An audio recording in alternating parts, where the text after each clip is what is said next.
तो एक नए स्कूल में जाने पर इस बच्चे को स्कूल के सस्ते गुंडे परेशान करने लगते हैं। लेकिन ये उनकी सबसे बड़ी गलती साबित होती है, क्योंकि उन्हें रत्ती भर भी अंदाजा नहीं था कि जिससे वो पंगा ले रहे हैं उस बच्चे को पुराने स्कूल से निकाला ही इसी वजह से गया था, क्योंकि वहां के बच्चों को मार मार कर उसने वहां सबका जीना हराम कर रखा था। अब असल में ये सब शुरू उस दिन हुआ था जिस दिन जीहन ने क्लास में लड़ाई करके अपनी क्लास के एक बच्चे को बहुत बुरी तरह से मारा था और उसके दांत और जबड़े के साथ साथ उसकी पसलियां भी तोड़ दी थीं। ये सारी चीजें प्रिंसिपल के टॉलरेंस से पूरी तरह से बाहर हो गई थी और इसीलिए उन्होंने जीहन की बहन जीही को अपनी स्कूल में बुला लिया था। अब क्योंकि जीहन और जीही के पेरेंट्स नहीं थे, इसीलिए जीही ही जीहन की गार्डियन थी। अब अभी के लिए प्रिंसिपल जीहन के कारनामे के बारे में जीही को बताती है और क्योंकि ये सारी चीज़ें एक तरह से अटेम्प्ट टू मर्डर थीं, इसीलिए वो प्रिंसिपल अब जीहन को अपने स्कूल में नहीं रख सकती थी। तो वो जीहन को किसी ऐसी ही स्कूल में भेजने को बोलती है जो कि बिल्कुल उसी के तरह के बच्चों के लिए हो। अब किस्मत से पास में ही एक ऐसा स्कूल मौजूद भी था जिसका नाम डीहून हाई था, जहाँ के सारे बच्चे बदमाश थे और उनमें से कुछ तो क्रिमिनल एक्टिविटीज़ तक में इन्वॉल्व थे। अब ऐसे स्कूल के बारे में सुनने के बाद तो जीहन काफ़ी ज़्यादा खुश हो गया था और रात में बैठकर वो अपने लैपटॉप पर उस स्कूल के बारे में सर्च करने लगता है। तब जाकर उसे पता चलता है कि उस स्कूल में कोई भी रूल नहीं था और वहाँ पर चोरी होना, बिना मतलब की लड़ाई होना और एक आध का सर फट जाना ये बिल्कुल मामूली बात थी। और कुछ दिनों पहले ही वहाँ के कुछ स्टूडेंट ने कॉलेज ग्रुप के ऊपर अटैक कर दिया था, पर मीडिया ने डर के मारे सभी लोगों को यही बताया कि वो सारे के सारे बच्चे बस आपस में लड़ाई कर रहे थे। और तभी जाकर जीहन को ये बात भी पता चलती है कि डीहूनाई असल में पहले एक जेल हुआ करता था जिसको बाद में एक स्कूल बना दिया गया, पर वहाँ के सारे बच्चे अभी भी बदमाश थे। ये सारी चीज़ें जानने के बाद तो जीहन ने डिसाइड कर लिया था कि उस स्कूल में जाने के बाद तो वो वहाँ के सभी बच्चों का बादशाह बन जाएगा और सारे के सारे बच्चे उससे डरा करेंगे। अब अगले दिन सुट्टा फूंकते हुए फुल टशन में जाकर जीहन उस स्कूल के सामने खड़ा हो जाता है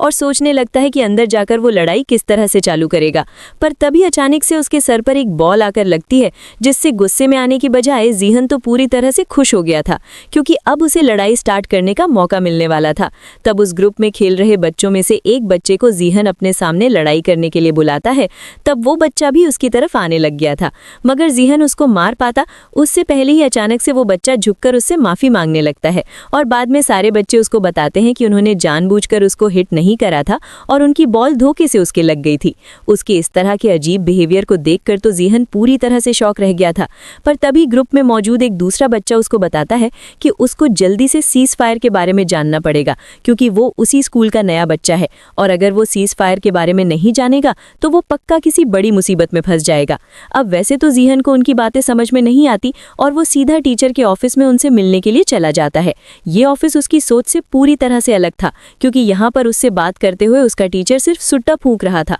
और वो एडमिशन लेते टाइम भी जीहन से इतना ही पूछता है कि उसे लड़ाई करनी आती है या फिर नहीं। तब जीहन इस पर हाँ में रिप्लाई करता है और अपने टीचर से अपनी क्लास के बारे में पूछता है, लेकिन उसके टीचर ने उसको बाहर की तरफ इशारा कर दिया था, जिससे जीहन को तो यही लगा था कि शायद उसका टीचर चाहता है कि वो स्कूल को घूमते हुए खुद ही अपनी क्लास को ढूंढे। इसीलिए जीहन भी तब हॉलवे में घूमता हुआ अपनी क्लासरूम को ढूंढने लगता है, जहां पर रास्ते में उसे एक बहुत ही शरीफ बंदा एक जगह पर खड़ा हुआ दिखाई देता है। वो देखने में बिल्कुल भी बदमाश टाइप का नहीं लग रहा था और जीहन को तो ऐसा ही लगता है कि शायद वो बच्चा लड़ाई में बिल्कुल भी अच्छा नहीं होगा। इसीलिए जीहन भी उसके सामने पूरी तरह से टशन दिखाते हुए उससे अपने क्लासरूम का रास्ता पूछता है और सीधा अपने क्लासरूम में शहंशाह के अमिताभ बच्चन की तरह एंट्री मारता है। अब वैसे तो जीहन की क्लास चालू हो चुकी थी, मगर उसे इस बात से कोई मतलब नहीं होता और क्लास में अंदर घुसते के साथ ही एरोगेंस में सभी बच्चों से पूछने लगता है कि उस क्लास का सबसे ताकतवर बंदा कौन था, क्योंकि अब जीहन का प्लान यही था कि अब वो सीधा जाकर स्कूल के सबसे ताकतवर बंदे को पेलेगा,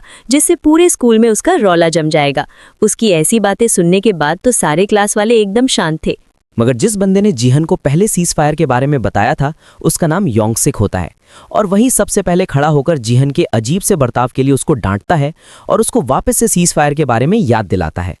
अब वैसे तो जीहन के पल्ले में ये सारी बातें अभी भी नहीं पड़ी थी और वो योंगसिक से लड़ाई के बारे में पूछ रहा था, ये बातें सुनने के बाद तो योंगसिक को हंसी आ जाती है, मगर उसके आगे कुछ बताने से पहले ही वहां पर लंच हो जाता है और सारे बच्चे बाहर निकल जाते हैं। तब योंगसिक भी अपने साथ जीहन को स्कूल में घुमाने के लिए ले गया था, जहां पर सबसे पहले तो वो उसको अपने साथ बेसमेंट में ले जाता है, जहां पर बहुत सारे बच्चों के साथ साथ काफी सारे टीचर भी इकट्ठा हो रखे थे। उन सभी लोगों के बीच में दो स्टूडेंट बहुत बुरी तरह से लड़ाई कर रहे थे और एक दूसरे को लगातार मारे जा रहे थे। तब स्टूडेंट और टीचर उनको चीयर करते रहते हैं, और वैसे वो लोग सिर्फ उन्हें चीयर नहीं कर रहे थे, उन लोगों ने उन बच्चों के ऊपर पैसे भी लगाए हुए थे। और यही डैन हाई स्कूल का अंडरग्राउंड फाइटिंग क्लब था। और इन्हीं फाइट्स में जीतने वाले बंदों को फाइनल 16 में भेजा जाता था, जो कि स्कूल के सबसे खतरनाक 3 फाइटर से लड़ा करते थे। और उन तीनों से जीतने के बाद स्कूल का कोई भी बच्चा स्कूल के सबसे बड़े टाइटल यानी कि टॉप डॉग के टाइटल को हासिल कर सकता था। अब वैसे इसके नाम पर मत जाओ, क्योंकि ये टाइटल सच में काफ़ी ज़्यादा रिस्पेक्टफुल था, और जिसके पास भी ये टाइटल होता था वो स्कूल के रूल्स को अपने हिसाब से चेंज कर सकता था।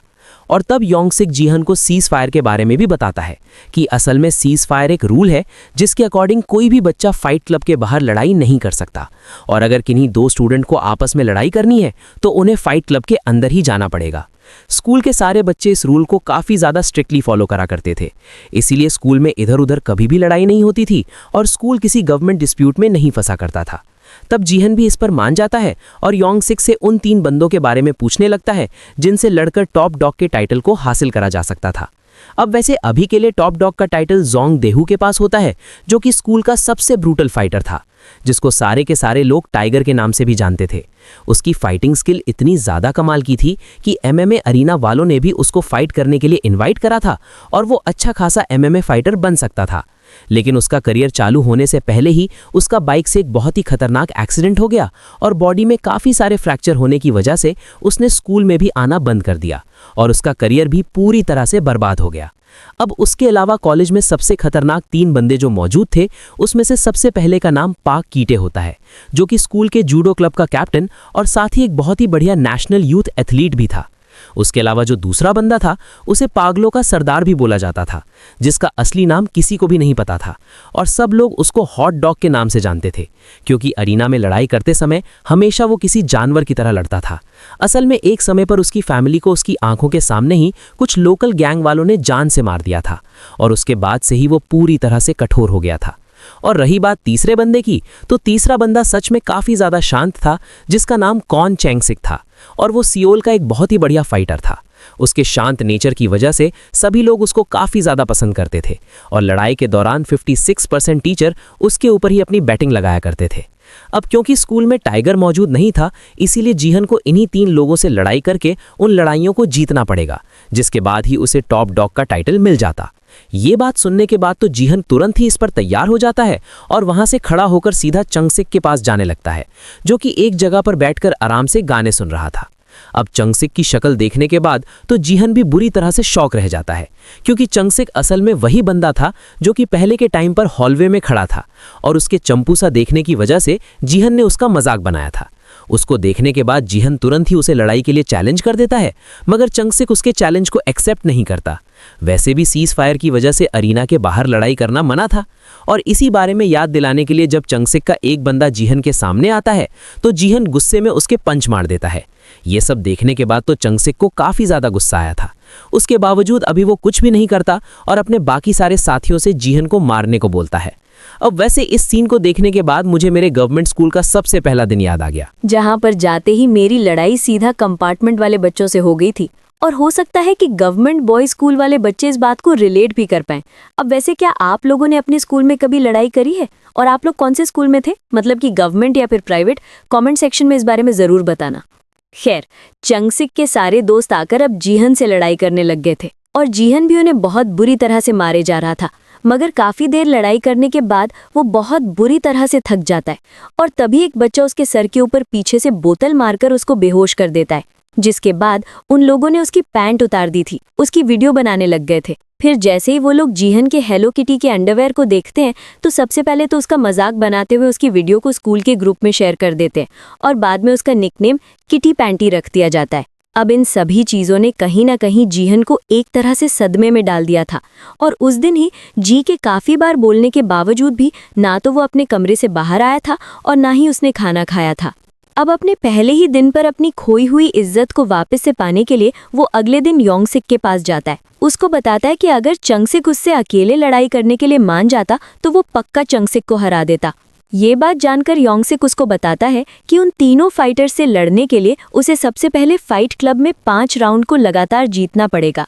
और उसके बाद ही वो टॉप 16 फाइटर के अंदर आ सकता था, जिनको ही बाद में उन तीनों फाइटर से लड़ने का मौका दिया जाएगा। अब क्योंकि फाइट क्लब में आज चंगसिक की लड़ाई भी होने वाली थी, इसीलिए योंगसिक जीहन को अपने साथ फाइट क्लब में ले जाता है, जहां पर चंगसिक बहुत ही कामली अपने ओपोनेंट के वार से बचते हुए बाद में उसको मार रहा था। उसकी इस तरह की हरकतों को देखने के बाद तो जीहन को उससे लड़ाई करने का और ज्यादा मन करने लगता है और वो रात में अपने बेड पर लेटे हुए डिसाइड करता है कि वो किसी भी हालत में अपने स्कूल का टॉप डॉग बनकर रहेगा। इसीलिए वो अगले ही दिन फाइट क्लब में जाकर अपना भी नाम लिखवा देता है और वहां पर आज उसकी लड़ाई उससे दुगने बंदे से होने वाली थी। वो बंदा पहले तो जीहन के वायरल वीडियो की वजह से उसका काफी ज्यादा मजाक बना रहा था, मगर तभी जीहन पीछे से उसकी एक लात देकर मारता है और उन दोनों में एक बहुत ही खतरनाक लड़ाई होना चालू हो जाती है। शुरू में तो जीहन को उस बंदे से लड़ाई करने में काफी ज्यादा दिक्कत आ रही थी, मगर जीहन हार नहीं मानता और उस बंदे को काफी देर तक पेलने के बाद वो लास्ट में उसकी एक हेडबट मारता है और उस बंदे को हराकर अपनी पहली फाइट को जीत जाता है। इसके बाद वो काफी दिनों तक लगातार सिर्फ ट्रेनिंग करता रहता है ताकि वो अपनी बाकी की 4 फाइट को भी लगातार जीत सके और फाइनली उन 16 फाइटर्स में शामिल हो सके, जो कि उन तीनों फाइटर से लड़ाई करने वाले थे, जिनको हराकर वो उन तीनों फाइटर से लड़ाई कर सकता था। अब आगे चलकर वो बहुत ही आराम से अपने बाकी के 4 मैच को भी जीत जाता है, जिससे वो खुद तो काफी ज्यादा खुश हुआ ही था, लेकिन उससे ज्यादा खुश योंगसिक था, क्योंकि वो अपने सारे के सारे पैसे जीहन पर लगाया करता था और जीहन की वजह से अब उसके अकाउंट में काफी सारे पैसे हो गए थे। मगर जीहन की लगातार इतनी सारी लड़ाइयों को जीतने की वजह से उसका टीचर उससे बिल्कुल भी खुश नहीं होता, क्योंकि वो हमेशा दूसरे बंदे पर पैसा लगाता था और जीहन के लगातार जीतने की वजह से उसका काफी लॉस हो चुका था। और क्योंकि अब वो टीचर जीहन से इस बात का बदला चाहता था, इसीलिए वो जीहन की अगली लड़ाई सीधा कीटे के साथ करवाता है, जो कि उन 3 खतरनाक फाइटर में से तीसरा फाइटर था। योंगसिक तो ये बात जानने के बाद काफी ज्यादा शॉक होता है, क्योंकि वैसे तो जीहन की लड़ाई अभी कीटे के साथ नहीं होनी चाहिए थी, पर कहीं ना कहीं वो इस बात को समझ गया था कि जरूर ही टीचर ने ही इस लड़ाई के बीच में इंटरफेयर करके लड़ाई के शेड्यूल को चेंज कर दिया होगा। अब वैसे तो कीटे ने भी जीहन की लड़ाई के बारे में सिर्फ सुना होता है और उसको उसके फनी नेम किटी पैंटी के बारे में पता था, लेकिन अभी वो सीधा जीहन के पास जाकर उसे अगली लड़ाई में बचकर रहने को बोलता है और उसके सामने उसका मजाक बनाते हुए सीधा कहता है कि जीहन और उसका तो कोई मुकाबला ही नहीं है। लेकिन जीहन जैसे अपने बाकी दुश्मनों की बातों पर बिल्कुल भी ध्यान नहीं देता था, वो अभी कीटे की बातों पर भी बिल्कुल ध्यान नहीं देता और उसको हंसते हुए सीधा मिडिल फिंगर दिखाकर वहां से भगा देता है। अब रात में घर पर जाने के बाद जीहन जूडो के बारे में सर्च करने लग गया था, क्योंकि कीटे स्कूल क्लब के जूडो का कोच था और उससे लड़ाई करने के लिए जूडो के बारे में समझना जीहन के लिए काफी ज्यादा जरूरी था। तब कहीं ना कहीं जीवन को ये बात समझ आती है कि अगर लड़ाई के दौरान कीटे ने उसको पकड़ लिया तो उसके लिए बहुत भारी मुसीबत आ जाएगी। इसीलिए तब वो स्ट्रैटेजी बनाते हुए डिसाइड करता है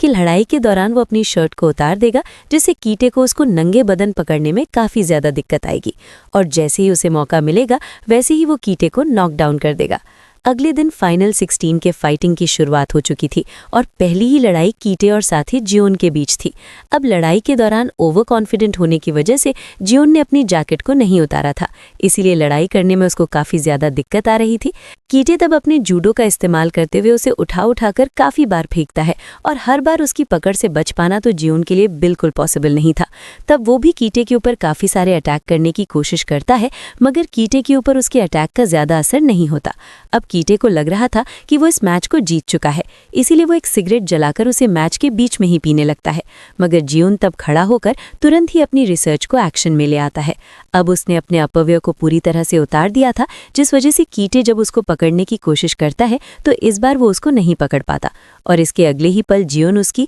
बिना सर्फ एक्सेल के धुराई करने लगता है। तब उसने अपने पावरफुल पंचेज और अपने फ्लाइंग किक की मदद से बहुत आराम से कीट को हरा दिया था, जो देखकर तो स्कूल वाले पूरी तरह से शॉक होकर उसको बुरी तरह से चीयर करने लग गए थे और सच में उसका स्कूल वालों के सामने पूरी तरह से रौला जम चुका था। मगर काफ़ी ज़्यादा थक जाने की वजह से वो खुद भी अभी बेहोश हो जाता है और अगले पल जब उसकी आंख खुलती है तो उस समय पर वो एक लड़की के साथ स्कूल की इन्फर्मरी में था, जो कि उसकी रिब्स को टच करती हुई पहले तो उसके साथ फ्लर्ट करती है और उसको समझाती है कि लड़ाई के दौरान उसे खास करके अपनी रिब्स का ध्यान रखना पड़ेगा, क्योंकि सिर्फ एक मुक्के से रिब्स को तोड़ा जा सकता था। इतना बताकर वो वहां से चली जाती है और जियोन भी वापस से अपनी क्लास की तरफ जाने लगता है। वहीं वो टीचर अभी कीटे के ऊपर काफी ज्यादा गुस्सा कर रहा था, क्योंकि कीटे की हार जाने की वजह से वैसे ही उसके काफी सारे पैसे डूब गए थे और साथ ही जियोन की पॉपुलैरिटी स्कूल में और ज्यादा बढ़ गई थी। जब भी वो अपनी क्लास में जाता था तो उसके क्लासमेट के साथ साथ उसे टीचर तक चेयर करा करते थे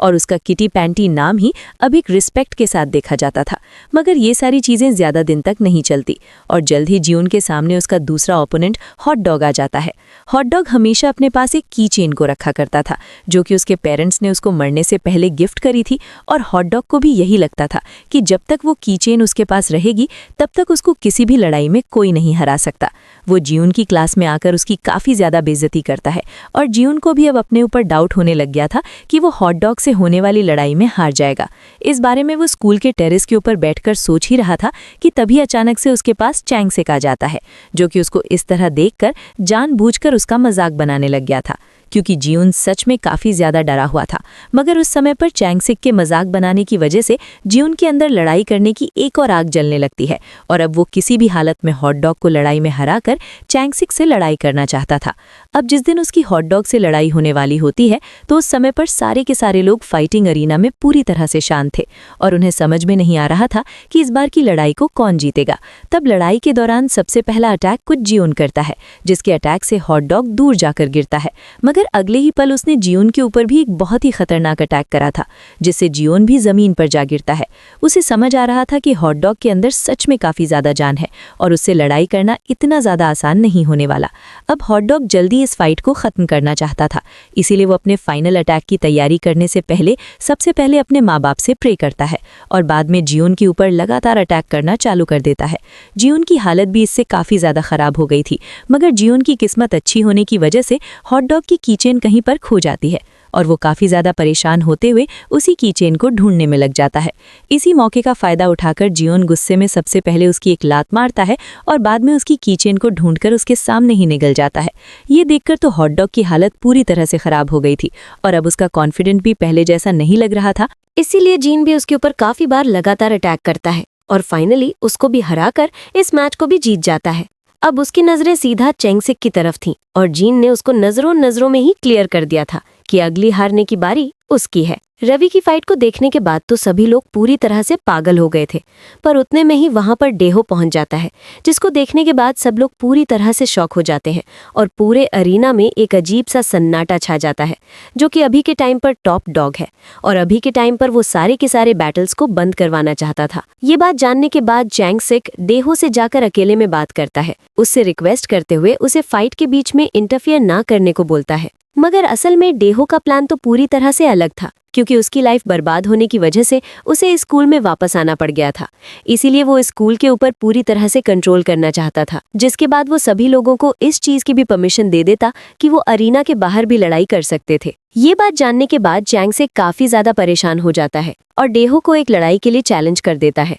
तब डेहो भी उसके चैलेंज को एक्सेप्ट करते हुए उसे अकेले अरीना में ले जाता है, जहां पर लड़ाई करते हुए वो चैंगसेक को बहुत बुरी तरह से मारता है, क्योंकि सच में टाइगर एक बहुत ही खतरनाक और एक ब्रूटल फाइटर था, जो कि अपने ओपोनेंट की सलामती के बारे में बिल्कुल भी नहीं सोचता था। डेहो की ब्रूटैलिटी को देखकर तो जीहन की भी फटके 4 से 64 हो गई थी और चैंगसेक को हराने के बाद डेहो ने सीधा फाइट क्लब को बंद कर दिया था और अनाउंस कर दिया था कि कोई भी बंदा अब कहीं पर भी लड़ाई कर सकता है और उन्हें फाइट क्लब में आने की कोई भी जरूरत नहीं है। अब इसके अगले दिन से ही डेहो ने धीरे धीरे करके स्कूल को अपने कब्जे में लेना चालू कर दिया था, जहां पर सबसे पहले तो वो जाकर हॉट डॉग को मारता है और बाद में कीटे को भी, जिसके बाद उसका मुकाबला करने की हिम्मत पूरे स्कूल में किसी की भी नहीं थी, जिससे अब डेहू की गैंग धीरे धीरे करके बड़ी होती जाती है और तब डर के मारे ना चाहते हुए भी योंगसेक तक को उसकी गैंग को ज्वाइन करना पड़ता है। चैंग के भी अभी उससे डायरेक्टली बात करने की कोई भी हिम्मत नहीं थी और अभी के लिए रोज रोज वो बस उसके बढ़ते हुए आतंक को देखते जा रहा था। पर क्योंकि डेहू की टीम में कुछ बंदे ऐसे भी थे जो कि जीहन की पॉपुलैरिटी की वजह से उसको बिल्कुल पसंद नहीं करते थे, इसीलिए वो डेहू को उसके खिलाफ भड़काना चालू कर देते हैं और तब डेहू भी गुस्से में योंगसेक से ही जीहन को ढूंढकर लाने को बोलता है। तब योंगसेक जीहन को ढूंढने का नाटक तो करता है, पर क्योंकि कहीं ना कहीं वो जीहन को किसी भी मुसीबत में नहीं डालना चाहता था, इसीलिए चुपके से वो उसके पास बाथरूम में जाकर उसको डेहू के प्लान के बारे में बता देता है और उसको अगले दिन से स्कूल में ना आने को बोलता है, क्योंकि हो सकता था कि डेहू शायद उसको गुस्से में जान से भी मारते। पर तभी अचानक से उन्हें बाहर से डेहू की आवाज आती है और वो दोनों डरते हुए बाथरूम में छुप जाते हैं। हालांकि डेहू ने उन दोनों की बातें सुन ली थी, मगर अभी वो जानबूझकर उन दोनों को कुछ भी नहीं कहता और अपने एक बंदे के साथ वहां से बाहर चला जाता है। योंगसिक को इस बारे में अंदाजा नहीं था कि डेहू ने उसकी बात को सुन लिया है, इसीलिए वो डेहू के पास जाकर योंगसिक के बारे में झूठी झूठी बातें बताने लगता है, जिससे डेहू को बहुत ज्यादा गुस्सा आता है। इसीलिए वो तुरंत ही एक डंडे को उठाकर योंगसिक के ऊपर वार करते हुए उसे मारने लग गया था और वो उसको बहुत बुरी तरह से तब तक मारता रहता है जब तक कि योंगसिक बेहोश नहीं हो जाता।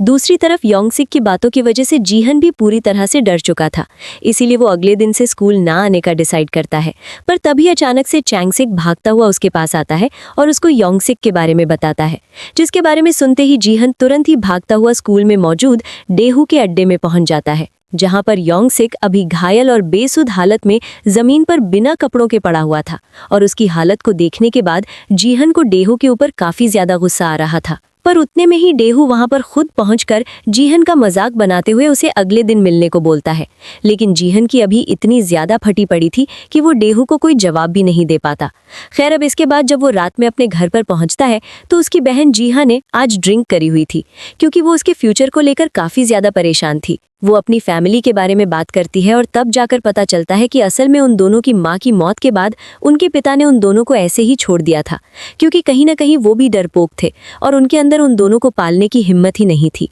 अब अपनी बहन की इस तरह की बातों को सुनने के बाद कहीं ना कहीं जीहन को ये बात पता चल गई थी कि उसे हमेशा अपनों के लिए लड़ाई करनी पड़ेगी, और यही चीज़ उसको पूरी तरह से हिम्मत से भर देती है। और अगले दिन वो डेहो से लड़ाई करने के लिए पहुंच जाता है, मगर डेहो किसी भी हालत में उसके साथ एक फेयर फाइट नहीं चाहता था। इसीलिए उसने वहां पर अपने काफ़ी सारे पंटरों को भी इकट्ठा कर रखा था, जो कि जीहन के वहां पर आते ही उसके ऊपर टूट पड़े थे। मगर तब जीहन भी उनसे काफ़ी बुरी तरह से लड़ाई करता है, लेकिन वो ज़्यादा देर तक उन लोगों से लड़ाई नहीं कर पाता और फाइनली वो लोग उसको ओवरपावर कर बहुत बुरी तरह से मारने लगते हैं। लेकिन तब वहां पर डेहो की मदद करने के लिए चैंगसिक अपने बंदों को लेकर आ गया था और उसके साथ हॉट डॉग और उसकी गैंग और साथ ही कीटे और उसकी भी गैंग मौजूद थी। उनको देखकर जीहन तुरंत ही खड़ा हो जाता है और डेहो को 1-on-1 फाइट में चैलेंज करता है, और इतने बाकी सारे लोग डेहो की गैंग के ऊपर पूरी तरह से टूट पड़े थे और उन्होंने डेहो के गैंग मेंबर को चुन चुन कर मारना चालू कर दिया था। तब मौका पाकर तुरंत ही जून ने भी डेहो के ऊपर खतरनाक अटैक करना चालू कर दिया था, मगर डेहो से लड़ाई करते हुए उसे कहीं ना कहीं समझ आने लगता है कि डेहो सच में काफ़ी ज़्यादा खतरनाक है और उससे लड़ाई करना बिल्कुल भी आसान नहीं है। तब डेहो उससे 1-on-1 फाइट के लिए अरीना में ही चलने को बोलता है, जिस पर जीहन भी मान गया था और अब वो दोनों तुरंत ही अरीना में जाकर लड़ाई करने लग गए थे। उस लड़ाई के दौरान कभी जीहन डेहो को मार रहा था और कभी डेहो जीहन को। अब क्योंकि डेहो के पंटरों से पहले लड़ाई करने की वजह से उसकी स्ट्रेंथ पूरी तरह से खत्म होने वाली थी, इसीलिए आगे की फाइट को जीहन हारने लगता है। और अब डेहो को इतना ज़्यादा गुस्सा आ गया था कि उसने मार मार कर जीहन का बहुत बुरा हाल कर दिया था और अब वो उसको फाइनली जान से मारने वाला था। मगर तभी अचानक से जीहन को इन्फर्मरी में मिली स्टूडेंट की बात याद आती है और वो तुरंत ही डेहो के रिब्स के ऊपर अटैक करता है, जिससे एक ही पंच के अंदर डेहो के रिब्स बुरी तरह से टूट गए थे और वो तुरंत ही नॉकडाउन हो गया था। ये देखकर तो चैंगसिक और साथ ही बाकी सारे लोग पूरी तरह से खुश हो जाते हैं, और क्योंकि जीहन अब टॉप डॉग बन चुका था इसीलिए वो फाइट क्लब को भी वापस से चालू करा देता है, जिसके बाद वापस से स्कूल के अंदर सारी चीजें पहले जैसे नॉर्मल चलने लग गई थी।